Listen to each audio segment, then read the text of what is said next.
Alright दोस्तों, स्वागत है आपका क्रिकेट वाइब्स विद रूपल में। यहाँ पे हम करते हैं प्लेयर परफॉर्मेंस का एनालिसिस, टीम एनालिसिस, कैसी उनकी परफॉर्मेंस रही है अलग अलग टूर्नामेंट्स में, इसके अलावा बाकी की क्रिकेट से जुड़ी हुई खबरें। तो दोस्तों, चैंपियंस ट्रॉफी 2025 ड्रामा के अलावा कुछ अलग से न्यूज़ भी है। चैंपियंस ट्रॉफी में इंडिया टीम की जो है अनाउंसमेंट हो चुकी है 15 खिलाड़ियों की। तो ये 15 खिलाड़ी खेलने जाएंगे, इनके बारे में एनालिसिस करेंगे, टीम का पता करेंगे कौन कौन सिलेक्ट हुए हैं, कौन कौन रह गए हैं, क्या अच्छी बात है क्या ख़राब बात है इस टीम सिलेक्शन में। तो आइए दोस्तों, चलते हैं। जी हाँ दोस्तों, अपने स्क्रीन पे आप देख रहे होंगे चैंपियंस ट्रॉफी में भारतीय टीम का सिलेक्शन जो हुआ है उसमें बैटर से हम शुरू करेंगे, साथ ही कैप्टन वाइस कैप्टन की भी बात करेंगे। दोस्तों, हमारे जो टॉप के 5 बैटर्स हैं, इसमें Rohit Sharma captain, Shubman Gill vice captain, Virat Kohli, Shreyas Iyer और यशस्वी जायसवाल हैं। तो दोस्तों, पहले अच्छी बातें करते हैं। सबसे बढ़िया बात की यशस्वी जायसवाल दोबारा से, माफ़ कीजिए, पहली बार टीम में आए हैं। तो ये बहुत बड़ी पॉजिटिविटी मैं कहूँगा, एक अच्छी सिलेक्शन हमारे सिलेक्टर्स की तरफ से। शायद इन्हें 2-3 सीरीज़ पहले आना चाहिए था, शायद नहीं आना चाहिए था, ये सब अब बीती बात हो चुकी है। He is here in the team, he has been selected.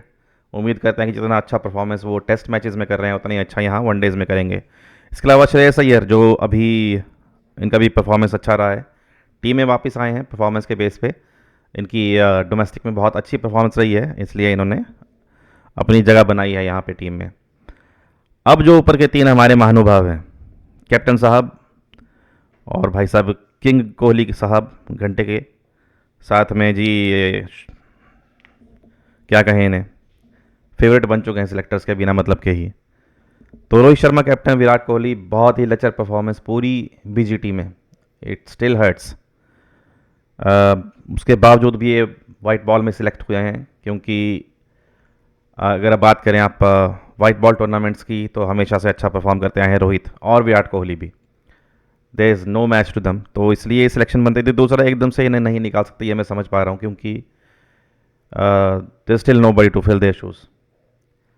अभी तक एटलीस्ट इनके आसपास भी परफॉर्मेंस करने वाला वाइट बॉल में इंडियन क्रिकेट टीम में अभी नहीं मिला है हमें, कि जो नंबर 1 पोजीशन पे खेले, यानी ओपन जो रोहित करते हैं।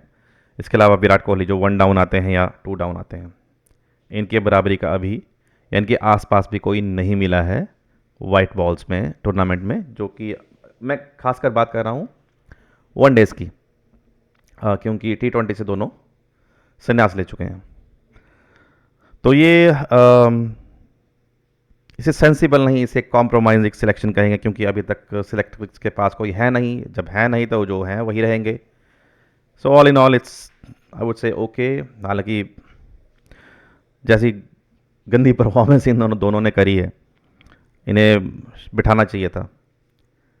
पर खैर चलिए, कोई बात नहीं, टीम में है। दिक्कत यह है कि Shubman Gill, why Shubman Gill is still in the team and why is still vice captain, क्योंकि इनकी तो वाइट बॉल में भी पीछे परफॉर्मेंस ख़राब रही है। टेस्ट मैच में तो ये बिल्कुल लेट गए थे ग्राउंड में, लेकिन वाइट बॉल में भी परफॉर्मेंस खराब रही है। लेकिन हुआ ये है कि इन्हें न केवल टीम में रखा गया है, इन्हें वाइस कैप्टन भी बनाया गया है। So I won't say it's a sensible move, a non sensical selection in my opinion. खैर, आपका ओपिनियन अलग सकता है, कोई दिक्कत नहीं। अगर आपका ओपिनियन अलग है तो कमेंट्स कीजिए दोस्तों नीचे, अच्छे बुरे कोई दिक्कत नहीं है। आपका ओपिनियन अलग सकता है, कोई प्रॉब्लम नहीं है उससे। ओपिनियन दीजिए, और कोई लॉजिक हो उसमें तो बहुत ही, मैं उसे अगले वीडियो में भी शेयर करूँगा, अगर आपके कमेंट्स लॉजिकल रहे और इस संदर्भ में रहे कि शुभमन गिल को क्यों टीम में सिलेक्ट किया जाना चाहिए था। क्योंकि ओपनिंग स्लॉट में हमारे पास अभी 3-4 ओपनर्स हैं पड़े हुए, जिसमें संजू सैमसन को बाहर बिठा रखा है, he is an opener, simple सी बात है। ईशान किशन, जो शायद डिसिप्लिनरी इश्यूज़ की वजह से बाहर थे, वो टीम में वापस आ सकते थे, काफ़ी वक्त हो गया उन्हें भी। इसके अलावा और भी कई ओपनर्स हैं हमारे पास जो नई बॉल खेलने में सक्षम हैं। तो खैर, ये सिलेक्शन एक जो बिल्कुल नॉन सेंसिबल मुझे लगी, that would be Shubman Gill and as a vice captain. तो ये रहे बैटर्स दोस्तों। बात करते हैं विकेट कीपर्स की, आइए चलते हैं। जी हाँ दोस्तों, अब विकेट कीपर्स आप देख पा रहे हैं, विकेट कीपर्स हुए हैं सिलेक्ट KL राहुल और ऋषभ पंत। हालांकि KL राहुल पहले फुल टाइम बैट्समैन थे, लेकिन इन्होंने डेवलप किया है अपने skills as a wicket keeper too, so that is keeping him in the team. इसके अलावा है ऋषभ पंत, जो वापसी कर रहे हैं वाइट बॉल क्रिकेट में। ऋषभ पंत की सिलेक्शन थोड़ी मुझे डाइसी लग रही थी, लेकिन चलिए हो गया, हो गए सिलेक्ट। ये भी थोड़ा वही बात आ गई कि संजू सैमसन को बाहर रखा हुआ है, he is in full form, अच्छा रन रन बना रहे हैं, वाइट बॉल क्रिकेट में ही बना रहे हैं, उसके बावजूद भी उन्हें बाहर रखा गया। That is something not very acceptable. I don't know कब उन्हें मौका दिया जाएगा। खैर, उन्हें आपकी जानकारी के लिए बता दूं कि जो इंग्लैंड टीम के साथ होना है टूर्नामेंट अभी T20, उसमें उन्हें मौका मिला हुआ है।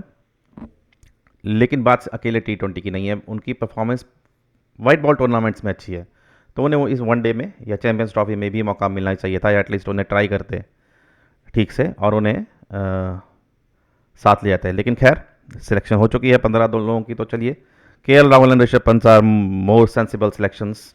कोई और ऑप्शन है नहीं इसके, इनके अलावा एक थी जिनको ये देख भी नहीं रहे हैं, संजू सैमसन को। So I feel for that guy, he is still performing and still not getting selected. तो ये दोस्तों दो हैं, KL Rahul and Rishabh Pant as wicket keepers in the team. आइए देखते हैं ऑलराउंडर्स कौन कौन जा रहे हैं दोस्तों। 3 या 4 हमारे ऑलराउंडर्स हैं, वो भी जा रहे हैं। चलिए चलते हैं। तो जी हाँ दोस्तों, आप देख पा रहे हैं 4 ऑलराउंडर्स सिलेक्ट हुए हैं CT 2025 में इंडिया टीम में। ये हैं रविंद्र जडेजा, हार्दिक पांड्या, अक्षर पटेल एंड वॉशिंगटन सुंदर। 3 स्पिनर्स हैं दोस्तों इनमें, more like bowler batsman, not batsman bowlers. Hardik Pandya मैं कहूँगा is more a batsman and then lesser of a bowler as an allrounder. लेकिन 3 स्पिनर हैं ऑप्शंस में हमारे पास है, Ravindra Jadeja left arm spin, Axar Patel almost similar left arm spin, Washington Sundar right arm spin off spin. अब देखना ये है कि रविंद्र जडेजा और अक्षर पटेल में किसे खिलाया जाता है। अब क्योंकि चैंपियंस ट्रॉफी में इंडिया के जो सारे मैच हैं वो होने हैं दुबई में, तो the condition will be pretty much similar to India including the pitches. तो इसका मतलब ये कि स्पिन फ्रेंडली रहेंगी, स्पिनर फ्रेंडली रहेंगे तो स्पिनर खेलेंगे इसमें। जिनमें मुझे लगता है कि अगर ऑफ स्पिनर खिला रहे हैं तो वॉशिंगटन सुंदर तो खेलेंगे ही, लेकिन एज एन ऑलराउंडर खेल रहे हैं या नहीं, ये it's a whole different story. Hardik Pandya ज़रूर खेलेंगे टीम में, क्योंकि वो एक third pace option, fourth pace option लाते हैं एक्चुअली, जो कि बहुत ही बढ़िया है। इसके अलावा जब ये बैटिंग में तो अच्छी कर ही रहे हैं Hardik Pandya, no doubt about it. Bowling में जब ये फॉर्म में होते हैं, he is equal to Shami in my opinion, जब ये अच्छा कर रहे हों तो। लेकिन शमी की तरह कंसिस्टेंटी नहीं दे पाते हैं, कंसिस्टेंसी। और हालांकि शमी की तरह स्पीड भी नहीं है। Shami is hitting 140 plus regularly, जबकि ये 130 138 तक पहुंच रहे हैं। मुझे याद है कि वो भी वक्त था कि हार्दिक पांड्या जब बॉलिंग करा रहे थे, ही वॉज हिटिंग 142 143। अब इंजरी के बाद से इनकी थोड़ी सी पेस कम हुई है, तो वहाँ पे थोड़ा देखना पड़ेगा कौन टीम सिलेक्शन में आता है, क्या कम्बिनेशन बनता है, depending on the match, opposite team and situation, मौसम का हिसाब, पिच, वही सब। लेकिन मेरे हिसाब से हार्दिक पांड्या खेलेंगे ही खेलेंगे टीम में। फाइट रहेगी रविंद्र जडेजा, अक्षर पटेल और वॉशिंगटन सुंदर में। क्योंकि मैं आपको बता दूं कि दूसरी तरफ बॉलर्स में कौन स्पिनर सिलेक्ट हुआ है दोस्तों, ये देखेंगे हम दूसरी तरफ। आइए चलते हैं। जी हाँ दोस्तों, अब बात करते हैं बॉलिंग डिपार्टमेंट की, which is looking way more balanced than rest of the team and way more balanced and threatening for the other teams. तो दोस्तों, बॉलिंग डिपार्टमेंट में है जसप्रीत बुमराह। जी हाँ दोस्तों, बहुत इंतज़ार है इनका कि ये वाइट बॉल क्रिकेट खेलें। इसके अलावा टीम में वापसी की है मोहम्मद शामी ने, टीम में वापसी की है कुलदीप यादव ने। Arshdeep Singh was already bowling the white ball cricket, लेकिन जो मेन वापसियाँ हुई है वो है मोहम्मद शमी और कुलदीप यादव की। मैं मेन क्यों बोल रहा हूँ, मोहम्मद शामी काफ़ी वक्त से बाहर थे, पहले इंजरी की वजह से, उसके बाद इनका सिलेक्शन ही नहीं हो पाया। कुलदीप यादव काफ़ी लंबे से बाहर थे वाइट बॉल क्रिकेट से, ग्रोइन इंजरी की वजह से ऑपरेशन हुआ, ऑपरेशन की रिकवरी में बहुत टाइम लगा, and that's why he was out of the team. अब यहाँ पे बैलेंस कैसे होता है बताता हूँ मैं, कि जसप्रीत बुमराह का जो है अभी भी थोड़ा सा डाइसी है, क्योंकि इनकी जो फिटनेस होगी, मैच फिटनेस, ये चेक होगी इंग्लैंड टूर के बिल्कुल आखिरी वाले मैच में। जी हाँ दोस्तों, 5 T20 होनी है इंग्लैंड के अगेंस्ट, उसके अलावा 3 वनडे इंटरनेशनल खेलने हैं। उसमें जो तीसरा वनडे इंटरनेशनल है उसमें जसप्रीत बुमराह खेलेंगे, जहाँ से उनकी फिटनेस को एसेस किया जाएगा। अगर इसमें फिट रहते हैं, मैच फिट पूरे, यानी कि पूरी बॉलिंग कराते हैं एंड फील्डिंग भी, उसके अलावा कोई नैक भी नहीं होता उनके बैक में, तो वो चैंपियंस ट्रॉफी अवश्य ही खेलेंगे। हालांकि इनका selection as a main bowler हुआ है, लेकिन फिर भी एक आखिरी जो पॉइंट है चेक का वो रखा गया है, that would be third ODI between India and England. Mohammed Shami complete comeback कर रहे हैं, ये पूरी तब से विजय हजारे ट्रॉफी में भी खेल रहे हैं, पूरी ट्रॉफी खेली इन्होंने। Arshdeep Singh, Arshdeep Singh is the highest wicket taker in Vijay Hazare trophy this season, तो इनका तो बिल्कुल ऑब्वियस सिलेक्शन था। इसके अलावा एक बात और बता दूं, अर्शदीप सिंह को ऑस्ट्रेलिया नहीं ले जाके पहले ही बहुत बड़ी गलती की है सिलेक्टर्स ने। इट्स गुड टू सी वो ये गलती नहीं दोहराई उन्होंने। कुलदीप यादव अगेन वापस आए हैं, स्पिनर लेफ्ट आर्म चाइनामैन, तो ये स्पिन डिपार्टमेंट में हो गया कुलदीप यादव, रविंद्र जडेजा, अक्षर पटेल और वाशिंगटन सुंदर। यहाँ से स्पिन डिपार्टमेंट भी मजबूत होता है। और पेस डिपार्टमेंट में 3 प्योर पेसर्स हैं, जसप्रीत, शमी और अर्शदीप। इसके अलावा सपोर्ट कर रहे हैं हार्दिक पांड्या। तो दोस्तों बात कर लेते हैं टीम बैलेंस की। Team is looking way more than balanced. एक चैंपियन टीम लग रही है, इन्हें आगे तक पहुंचना चाहिए मेरे हिसाब से। ये कप जीतना चाहिए। मैं कोई इस तरह से नहीं बोल रहा हूँ क्योंकि मुझे टीम पसंद है इसलिए जीतना चाहिए, नहीं। ऑन पेपर्स एंड परफॉर्मेंस, उसके अलावा टीम बैलेंस को देखते हुए, साथ ही जो ग्राउंड मिला हुआ है इंडिया टीम को, that would B Dubai international stadium, उसको देखते हुए ये मैचेस इंडिया को जीतने चाहिए। पहले 3 तो एटलीस्ट आराम से, which that are against Bangladesh, Pakistan और एक और टीम है, मैं भूल गया हूँ, थोड़ी देर में बताता हूँ। तो ये 3 मैच जीतने के बाद जब सेमीज़ में पहुँचेंगे या क्वार्टर्स में पहुँचेंगे तो ये इन्हें जीतने चाहिए मैच, और एटलीस्ट सेमीफाइनल तक तो ईजिली निकल ही जाना चाहिए। तो दोस्तों all in all it's a good selection. कुछ जो बेकार सिलेक्शन हुई है वो बैटिंग डिपार्टमेंट में है। अभी भी शुभमन गिल का कोई तुक नहीं बनता है बैटिंग डिपार्टमेंट में, एक तो आने का और दूसरा वाइस कैप्टन बन जाने का। It doesn't even make sense. तो इन्हें नहीं आना चाहिए टीम में। इन्हें थोड़ी देर बैठना चाहिए था, इन्हें थोड़ी देर खेलने चाहिए थे डोमेस्टिक क्रिकेट। इसके अलावा होना यही चाहिए था। मैं दोस्तों माफ़ी चाहता हूँ, थोड़ा सा टेक्निकल ग्लिच आ गया था। तो मैं दोस्तों ये बात कर रहा था, इसके अलावा क्या होना चाहिए था बैटिंग डिपार्टमेंट में। बैटिंग डिपार्टमेंट में ये संजू सैमसन को ऐड कर सकते थे। He was playing, he had played really awesome T20 tournaments. उसके अलावा इन्हें मौका मिलना चाहिए था वनडेज में भी। देखिए जब आप उस लेवल पे पहुंचते हैं तो फिर भी थोड़ी बहुत मेंटरशिप की ज़रूरत पड़ती है, तो उन्हें कोई जाकर बताया कि हाँ ठीक है, there is a difference between T20 and one days, and that difference is 30 overs पर side. So he need to stretch his innings, not by hitting but also by थोड़ा सा डिले भी करें अपनी हिटिंग को। He could have been a great asset. खैर अभी team में नहीं है तो we can not argue about it. ये भी वही बात आ जाती है कि कुछ कुछ चमत्कार जो करते हैं हमारे सिलेक्शन कमेटी वाले, ये वो चमत्कार वही समझ सकते हैं प्रभु कि वो क्या चमत्कार करने की कोशिश कर रहे हैं। टीम से जो बाहर हुए हैं, and that I would say is not a चमत्कार, it's a great sensible decision by selection committee to keep Mohammed Siraj out of the team of one dayers. Mohammed Siraj का बीजी टीम में जाना नहीं बनता था, अर्शदीप सिंह का जाना बनता था। फिर भी ये ले गए अपने पे ओनू, and we all saw what has happened. इतनी बॉलिंग में धार नहीं थी जितनी उनकी उनकी आंखों में धार थी, तो क्या मतलब क्या ही उखाड़ लिया इतना आंखें दिखा दिखा के, गाली गलौज करके वहाँ पे बीजीटी में। जितना लचर प्रदर्शन उनका पहले से चला रहा था, बीजीटी में बिल्कुल डिजर्व नहीं करते थे। वो सिर्फ इसलिए लगे कि जी ऑस्ट्रेलिया में तो जी बहुत स्विंग होती है मोहम्मद सिराज की बॉलिंग। अरे अर्शदीप सिंह इंडिया के पिचेस पे स्विंग करवा रहा है भाई। इंडिया की डेड पिचेस पे, जो प्योर बैटिंग पिचेस हैं कहीं जगह डोमेस्टिक में भी, वहाँ पे जाकर स्विंग करवा रहा है वो लड़का। तो उसे नहीं ले जाना है, और वो वाइट बॉल स्विंग करवा रहा है, जबकि वहाँ रेड बॉल तो स्विंग होनी है। That is pretty much obvious.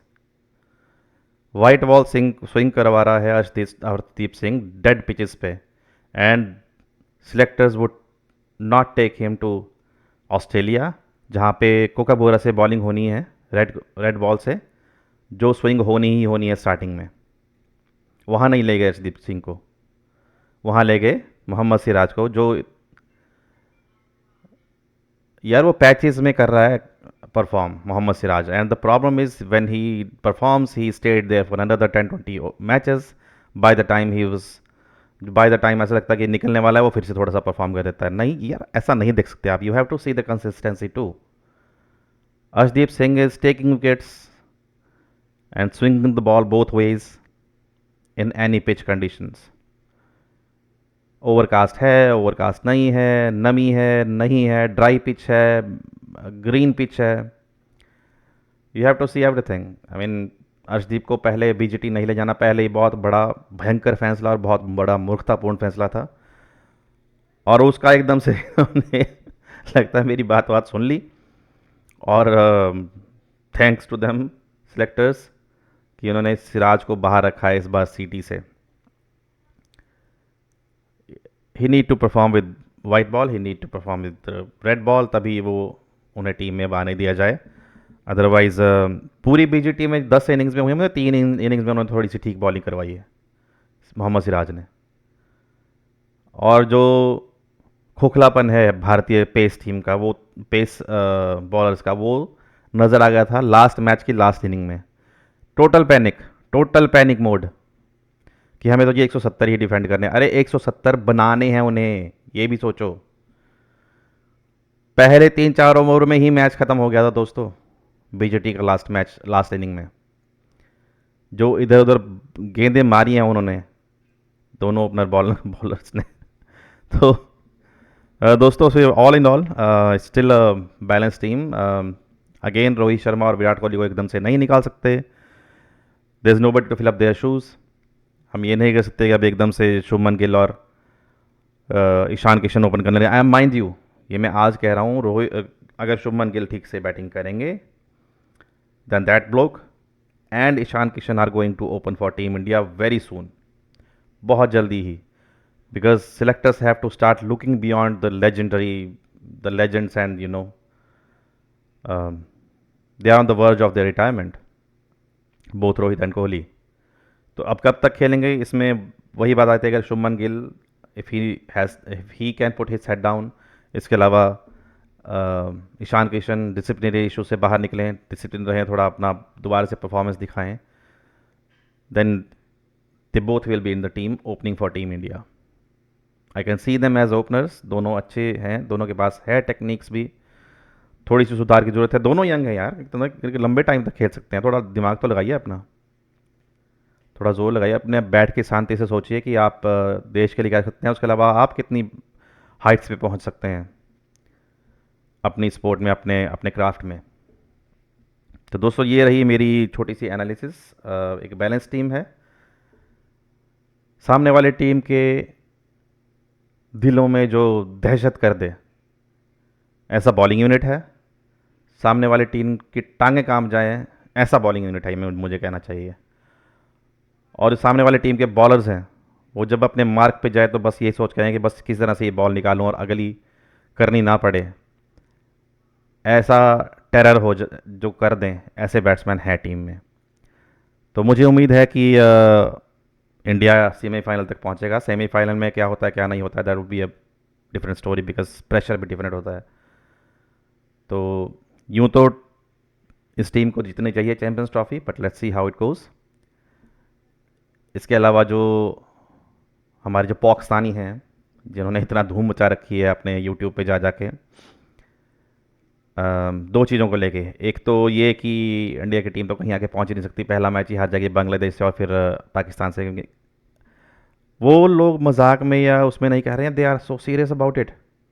वो सीरियस है भाई, वो एनालिसिस कर बैठे हैं इस टीम का कि इससे ये नहीं होगा, इससे वो नहीं होगा, इससे ऐसा नहीं होगा, और वो एनालिसिस कर बैठे हैं। तो उनकी जो धज्जियाँ उड़ाई जाएंगी। इसके अलावा जो चैंपियंस ट्रॉफी में उनके जो ग्राउंड बन चुके हैं एकदम, जो वर्ल्ड क्लास एकदम नंबर 1 ग्राउंड बन के तैयार हैं पिछले 250 सालों से, उसकी भी धज्जियाँ उड़ाई जाएंगी अगले एक अलग से वीडियो में। That would be a satire video, I would से रोस्ट वीडियो। तो मिलते हैं अगली वीडियो में दोस्तों, रोस्ट करेंगे पाकिस्तानियों को, पाकिस्तान कबाब। तब तक दोस्तों, अगर आपको वीडियो पसंद आया है, ये छोटा सा एनालिसिस अच्छा लगा है, तो प्लीज़ मेरे चैनल को सब्सक्राइब कीजिए, वीडियोज़ को लाइक और शेयर करें, साथ ही बेल आइकन भी आपने ज़रूर दबाना है ताकि आपको आने वाले वीडियोज़ की नोटिफिकेशन जल्दी से जल्दी मिले।